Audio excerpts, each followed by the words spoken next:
गाड़ी 120 पर और म्यूजिक फुल वॉल्यूम पे, तभी फोन पे नोटिफिकेशन आता है कि 2000 रुपए साफ हो गए। तो कभी सोचा है कि हाईवे पर स्पीड कैमरास आपकी ओवर स्पीडिंग को कैसे पकड़ लेते हैं? तो यहां पे काम आता है बीट्स का कॉन्सेप्ट।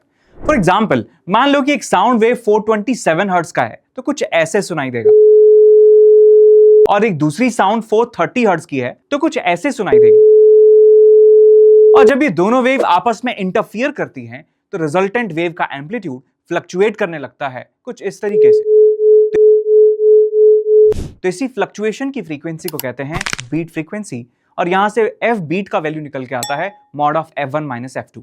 तो इस केस में बीट फ्रीक्वेंसी निकल के आएगी 3 हर्ट्ज के बराबर, मतलब 3 बार मैक्सिमम साउंड सुनाई देगा पर सेकंड में। जब स्पीड कैमरा की ओरिजिनल वेव और कार से टकरा कर आई रिफ्लेक्टेड वेव एक दूसरे से मिलती हैं तो जो इनकी फ्रीक्वेंसी डिफरेंस है वो उसको कैलकुलेट कर लेता है और कार की एक्यूरेट स्पीड निकालकर सीधा चालान आपके घर पहुंचा देता है।